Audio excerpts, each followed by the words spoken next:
குடல் புழுக்களால் இவ்வளவு நோய்கள் வருமா? சிறு பிள்ளைகளுக்கு மட்டுமில்லை, பெரியவர்களுக்கும் தான். குடலில் புழுக்கள் என்பது குழந்தைகளுக்கு மட்டும் வரும் பிரச்சனை அல்ல, பெரியவர்களுக்கும் இது ஏற்படலாம். சுத்தமில்லாத உணவு, அசுத்தமான குடிநீர், கைகளை கழுவாமல் சாப்பிடும் பழக்கம் போன்ற காரணங்களினால் இந்த பாதிப்பு வர வாய்ப்புகள் அதிகம்.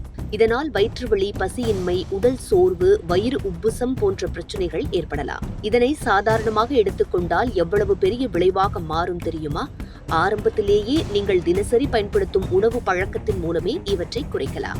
பூண்டு ஒரு நல்ல இயற்கை உணவாக கருதப்படுகிறது. காலையில் வெறும் வயிற்றில் அளவாக பூண்டு சாப்பிடுவது செரிமானத்தை மேம்படுத்தவும் உடல் ஆரோக்கியத்தை பராமரிக்கவும் உதவுகிறது. ஆனால் அதிகமாக சாப்பிட்டால் சிலருக்கு வயிற்று எரிச்சல் ஏற்படலாம் என்பதால் அளவோடு எடுத்துக்கொள்வது சிறந்தது. பப்பாளி விதைகளும் குடல் ஆரோக்கியத்திற்கு உதவும் உணவுகளில் ஒன்று. செரிமானத்தை சீராக வைத்திருக்க உதவும் இயற்கை நொதிகள் இதில் இருக்கின்றன. அதே நேரத்தில் அளவுக்கு அதிகமாக சாப்பிடாமல் இருப்பதும் முக்கியம். மஞ்சள் பால் உடலின் நோய் எதிர்ப்பு சக்தியை அதிகரிக்க உதவுகிறது. இரவு நேரத்தில் வெதுவெதுப்பான பாலில் சிறிதளவு மஞ்சள் சேர்த்து குடிப்பது உடலின் பாதுகாப்பு திறனை மேம்படுத்துவதோடு செரிமான மண்டலத்தையும் ஆரோக்கியமாக வைத்திருக்க உதவுகிறது.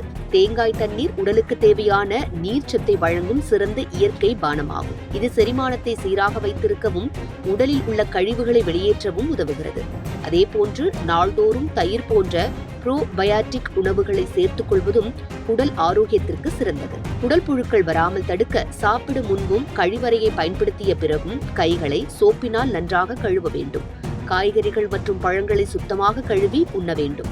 சுத்தமான குடிநீரை மட்டுமே பயன்படுத்துவதும் இந்த பிரச்சனையை தவிர்க்க உதவும். அடிக்கடி வயிற்று வலி, பசியின்மை, உடல் எடை குறைதல் அல்லது நீடித்த செரிமான பிரச்சனைகள் இருந்தால் அதனை சாதாரணமாக எடுத்துக்கொள்ளக்கூடாது.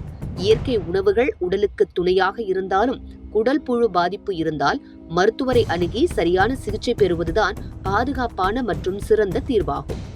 குடல் புழு பிரச்சினை ஆரம்பத்தில் சாதாரணமாக தோன்றினாலும் அதை அலட்சியப்படுத்தினால் உடலில் ஊட்டச்சத்து குறைவு, இரத்த சோகை, நோய் எதிர்ப்பு சக்தி குறைதல் போன்ற நீண்ட கால பாதிப்புகளுக்கு வழிவகுக்கும்.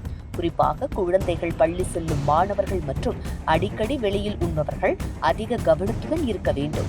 சரியான சுகாதாரம், சுத்தமான உணவு பழக்கம், அவ்வப்போது மருத்துவ பரிசோதனை ஆகியவை இதனை முழுமையாக கட்டுப்படுத்த உதவும். இயற்கை முறைகள் உதவியாக இருந்தாலும் அறிகுறிகள் தொடர்ந்தால் தாமதிக்காமல் மருத்துவரின் ஆலோசனையை பெறுவது மிகவும் முக்கியம்.